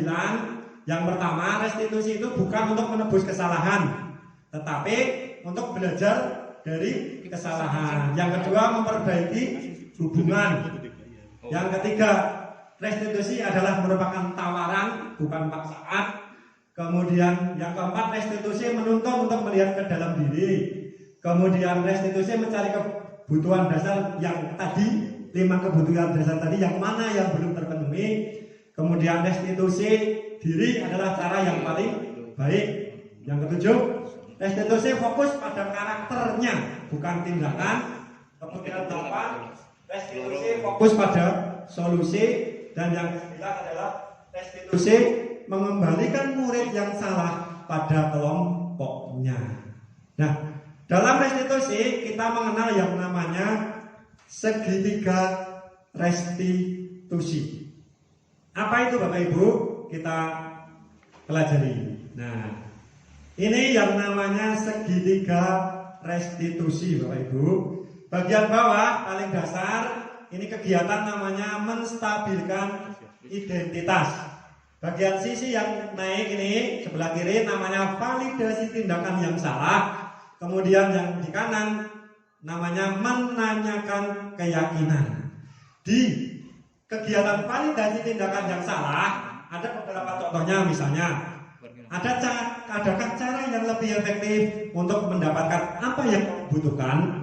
Kemudian kamu tentu punya alasan mengapa melakukan hal itu. Kemudian di bagian menanyakan keyakinan, kan sudah dibuat keyakinan. Maka tanyakan kepada anak yang indisipliner tadi, keyakinan apa yang telah disepakati. Kemudian anak-anak itu kepingin jadi apa sih? Orang yang seperti apa supaya dia menjadi pribadi yang baik. Intinya seperti itu. Itu namanya segitiga restitusi. Nah, bagaimana prosesnya? Nah, ini. Nah, bagian pertama namanya menstabilkan identitas. Orang yang lagi emosi kan menggebu-gebu. Kok malah kita marahi? Nah, tambah orang genah. Jadi ketika ada orang yang emosi, kita stabilkan dengan cara menstabilkan identitas. Ini loh, untuk membuat anak yang merasa gagal karena berbuat salah menjadi positif. Apa yang dikatakan? Ini. Ketika ada anak-anak kita yang sedang dibully atau sedang marah atau sedang melakukan indisipliner, katakan seperti ini Bapak Ibu. Berbuat salah itu hal yang manusiawi. Kan itu. Tidak ada manusia yang sempurna. Bapak Ibu guru juga pernah berbuat salah. Seperti itu. Nah, kemudian kita pasti bisa menyelesaikan permasalahan ini. Kemudian Bapak Ibu tidak tertarik mencari siapa yang benar, siapa yang salah, tetapi bagaimana menyelesaikan permasalahan yang ada. Gitu. Atau mungkin kalau kamu menyalahkan dirimu sendiri terus-menerus, apakah kamu bersikap baik pada dirimu sendiri? Ketika anak kita sedang kondisinya tidak stabil, kita mengeluarkan kata-kata itu, kalau manusia normal, dia pasti cooling down. Akan menurunkan egonya. Ini yang namanya menstabilkan identitas. Di segitiga berikutnya, yang sebelah kanan adalah nih, namanya validasi tindakan yang salah. Ketika ada tindakan yang salah, yaitu guru harus apa? Mengenali kebutuhan yang mana sih sebetulnya dari 5 kebutuhan dasar tadi yang sedang dicari oleh anak ini. Kebutuhan dasarnya apa? Power, freedom, love, belonging, fun, atau survival. Kita cari, kita akar permasalahannya kan nanti ketahuan. Nah, apa yang harus dikatakan guru? Ini Bapak Ibu. Kamu bisa saja melakukan hal yang lebih buruk dari itu, tapi kamu tidak melakukannya kan? Di alam sedikit. Jelas seperti itu. Kamu pasti punya alasan mengapa melakukan itu. Kemudian, apa yang penting bagi kamu melakukan hal itu? Nah, kamu boleh tetap berusaha menjaga sikap itu, tapi tambahkan sikap yang lebih baik lagi. Itu Bapak. Nah, kemudian maukah dirimu belajar cara lain untuk mendapatkan apa yang kamu butuhkan tanpa harus memukul? Nah, ini kan kita arahkan motivasi anak itu untuk menjadi lebih baik lagi. Apa kamu bisa melakukan yang lebih baik lagi? Nah, kemudian segitiga yang ketiga adalah di sisi sebelah sana adalah menanyakan keyakinan. Ketika anak sudah ditunjukkan kesalahannya, keyakinan yang mana yang dilanggar, nah ini keyakinan yang mana yang dilanggar, seperti itu. Nah, apa yang kamu rasakan ketika kamu melakukan itu? Kamu ingin menjadi orang yang baik yang seperti apa toh? Istilahnya seperti itu, Bapak Ibu. Nah, ketika tahapan segitiga restitusi ini dari menstabilkan identitas, kemudian memvalidasi tindakan yang salah, kemudian menanyakan keyakinan ini dilakukan, insya Allah lah anak-anak kita akan lebih baik lagi. Lain banyak hal yang bisa intervensi 30 detik. Beberapa hal yang bisa kita lakukan kepada anak-anak kita ketika anak-anak kita ini melakukan pelanggaran. Nih, apakah kamu ingin berbuat lebih baik lagi? Apakah saat ini kamu sedang menjadi orang yang sedang kamu inginkan dan sebagainya, sampai dengan apa yang kamu inginkan, peraturannya seperti apa? Ini ketika kita lakukan, ya, maka anak-anak kita ini motivasinya akan tumbuh. Dalam tanda kutip, dengan catatan anak-anak kita berada pada kondisi yang wajar. tidak terbelakang, tidak ada gangguan dan sebagainya. Ini kondisi normal. Ketika kita tanyakan ini, maka anak-anak kita akan terlatih untuk menggali motivasinya dari dalam. Seperti itu, Bapak Ibu. Oke. Nah, ini beberapa hal yang sudah saya lakukan di sekolah terkait budaya positif, membuat keyakinan kelas, kemudian memanfaatkan alam untuk pembelajaran, diseminasi menyanyikan lagu, tutor sebaya, kemudian budaya 5S, menyelingi pembelajaran dengan permainan dan sebagainya. Harapannya adalah tercipta budaya-budaya yang positif di sekolah, sehingga sekolah ini akan menjadi sekolah yang semakin baik ke depannya. Nah, pagi-pagi makan sop iga, siangnya makan pizza. Guru hebat Kecamatan Karangreja, budaya positif pasti bisa. Kupat dudui santen, wonten lepat nyuwun pangapunten. Ada kutipan dari seorang ahli gitu. Untuk belajar arti kehidupan, manusia haruslah melangkah ke depan. Hanya ada satu bukti atas kemampuan, lakukan aksi nyata atau tindakan. Ini terkait dengan PMM juga. Keberadaan panjenengan akan diakui ketika sudah melakukan aksi nyata atau tindakan. Ini Bapak Ibu. Nah, berarti kita sudah di penghujung acara ini. Sekali lagi saya ucapkan terima kasih atas atensinya, atas rawuh panjenengan. Mudah-mudahan apa yang kita lakukan hari ini membawa manfaat. Allah Subhanahu wa Ta'ala yang akan membalasnya. Oke, sebelum saya akhiri, nanti waktu saya kembalikan ke moderator, mungkin ada beberapa pertanyaan. Monggo, untuk sementara sesi materinya saya tutup dulu. Saya kembalikan ke moderator. Saya akhiri. Wassalamualaikum warahmatullahi wabarakatuh. Waalaikumsalam warahmatullahi wabarakatuh. Ya, terima kasih kepada Bapak Anton yang sudah menyajikan materi tentang diseminasi calon budaya positif dan teknik restitusi. Ya, lalu selanjutnya sesi tanya jawab. Monggo bagi Bapak Ibu guru, kalau ada pertanyaan bisa diajukan kepada Pak Anton. Silakan, waktu dan tempat dipersilakan kepada Bu Agisti. Monggo. Monggo Bu Isti, silakan. Assalamualaikum warahmatullahi wabarakatuh. Terima kasih Pak Anton yang sudah mempresentasikan materinya.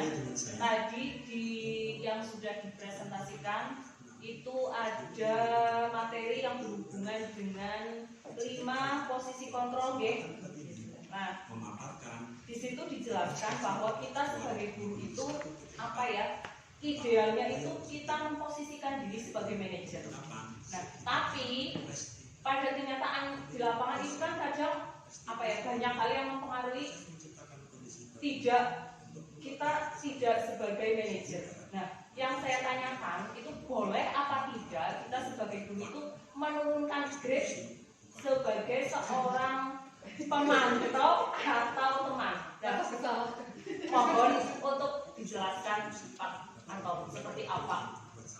Oke. Terima kasih sekali Bu Isti, pertanyaan yang luar biasa. Langsung saya jawab kaitan dengan posisi kontrol. Tadi saya sampaikan menurut penelitian kedudukan kita sebagai seorang guru itu ada 5 posisi kontrol. Yang pertama adalah penghukum, yang kedua pembuat rasa bersalah, yang ketiga teman, yang keempat pemantau, yang kelima adalah manajer. Nah, idealnya seorang guru itu harus memposisikan diri menjadi seorang manajer. Tetapi kenyataan di lapangan kadang-kadang berbenturan. Karena memang restitusi ini juga hal yang baru, posisi ini juga hal yang baru. Boleh nggak ketika kita menurunkan grade? Boleh-boleh saja Bapak Ibu. Menyesuaikan. Tidak mutlak harus menjadi posisi seorang manajer, tidak. Tetapi idealnya adalah kita harus menjadi seorang manajer. Tetapi bila tidak memungkinkan, kita bisa sedikit menurunkan posisinya dari seorang manajer menjadi pemantau atau menjadi teman. Tetapi semuanya tadi adalah berisiko. Ketika kita menjadi seorang teman, karena faktor kedekatan, anak-anak kan jadi tidak tahu bahwa dia bersalah. Itu. Jadi intinya adalah hindari kita menghukum anak. Kan seperti itu. Kita sementara posisi teman tidak apa-apa, tetapi harus ada niat bahwa kita dari teman nanti kita naik levelnya ke pemantau. Nah, dari pemantau optimalnya adalah menjadi seorang manajer. Kita belajar bersama-sama bagaimana mewujudkan sekolah tanpa hukuman dan tanpa penghargaan yang tadi secara umum kita sampaikan secara umum begitu. Tapi penghargaannya adalah merupakan apresiasi proses, bukan hasil. Jadi kita wujudkan sekolah kita tanpa hukuman dan tanpa penghargaan khusus, istilahnya seperti itu. Seperti itu, Bu. Mungkin ada yang lain, monggo yang mau bertanya, kami persilahkan. Mungkin dari guru SD lagi, guru. Mungkin ada yang mau ditanyakan, Bapak Ibu, kaitannya dengan budaya positif, restitusi dan sebagainya, monggo. Kalau tidak ada dari saya, Pak. Oke, monggo Bu Dinda. Tentang keyakinan kelas tadi ya, Pak. Itu bagus sekali, tadi ada kelas 1 juga. Dan apa ya, kebetulan saya kelas 1 itu setuju sih dengan tadi contoh-contoh keyakinan kelas. Tapi kan ini tentang saya sendiri ya, sudah baru mau 1 semester ini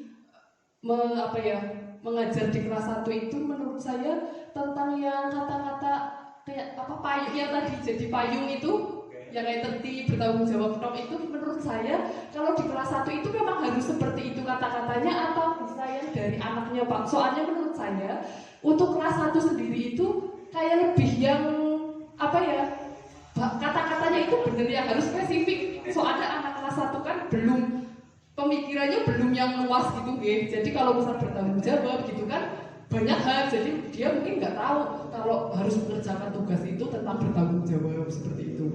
Kalau kelas 1 kan memang harusnya itu memang harus, maksudnya boleh kata-kata yang secara spesifik atau memang yang harus payung itu tadi seperti itu. Terus yang kedua boleh yang kedua. Yang kedua sama yang ini tentang itu kan baru yang tentang karakternya anak, tentang peraturan keyakinan kelas nih. Nah, yang kalau saya lebih ingin bertanya yang tentang kegiatan belajarnya mereka. Misal keyakinan untuk membangun motivasi mereka untuk lebih mau belajar membaca dan menulis, menghitung gitu. Soalnya kelas 1 masih ada beberapa anak yang itu saya harus menjadi guru yang membuat rasa bersalah dulu gitu, baru mereka mau belajar. Nah, itu bagaimana gitu Pak tentang keyakinan kelas belajar kalistung dan lain-lain. Terima kasih. Oke, terima kasih sekali Bu Dinda, pertanyaan yang luar biasa. Terkait kelas 1 memang mengingat kondisi kelas 1 baru, khususnya kan ada 1, 2, bahkan 3, 4, 5 gitu, yang masih memiliki keterbatasan dalam membaca, menulis gitu. Pada intinya yang namanya keyakinan kelas ini kan policy masing-masing guru dan anak. Intinya adalah kita menggali anak ini di kelas itu yang diinginkan apa. Kalau memang guru kelas rendah khususnya, berarti porsi pendampingannya menggali motivasi ke anaknya itu jauh lebih banyak. Jadi bisa ditanyakan satu persatu, kamu itu kepingin sekolah yang seperti apa sih gitu. Guru yang mengakomodir menuliskannya gitu. Kalau anaknya bisa sih dipandu nulis, tapi kalau memang belum, guru yang ngalahi menuliskannya. Kamu ingin kelas kita seperti apa gitu. Jadi motivasinya diangkat, digali, tetapi memang betul membutuhkan waktu bagi guru untuk benar-benar mendampingi anak. Jadi tapi nanti perlu disampaikan, diingat Bu, bahwa usulan ini punya siapa, usulan ini punya siapa, gitu. Sehingga nanti anak kamu merasa itu usulan saya, gitu loh. Jadi karena itu usulan dia kan termotivasi, bangga, gitu loh, bahwa dia ikut andil, ikut menghadirkan aturan di kelasnya. Intinya seperti itu. Ya, jadi misalnya motivasi belajar itu bisa. Kita harus bagaimana, gitu. Jadi intinya kita kolaborasi guru dengan siswa dan guru dengan orang tua. Jadi sebetulnya keyakinan kelas ini juga perlu kita sosialisasikan kepada wali murid. Maka tadi saya sampaikan di sela-sela MPL Esmos kita sisipkan anak-anak gitu.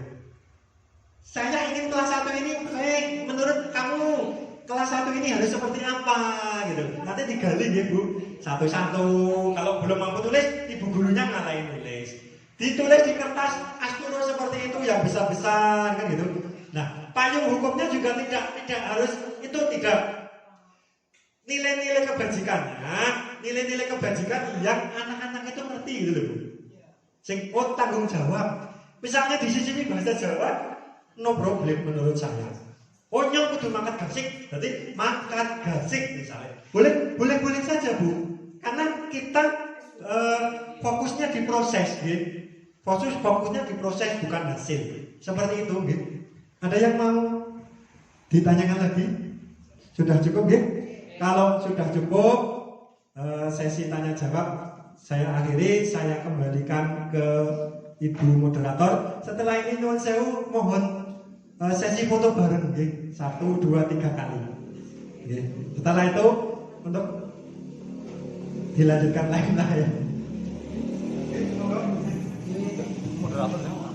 Terima kasih bagi yang sudah mengajukan pertanyaan dan sudah cukup. Ya, ini mau foto-foto sekarang atau penutup dulu? Kita sudah melewati seluruh acara dengan lancar, alhamdulillah. Mari kita tutup acara hari ini dengan membaca hamdalah bersama-sama.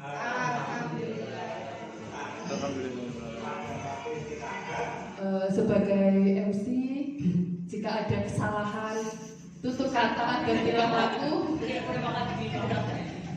saya ucapkan minta maaf ya setulus-tulusnya. Akhir kata, wabillahi taufiq wal hidayah. Wassalamualaikum warahmatullahi wabarakatuh. Waalaikumsalam warahmatullahi wabarakatuh. Mantap. Monggo sesi foto di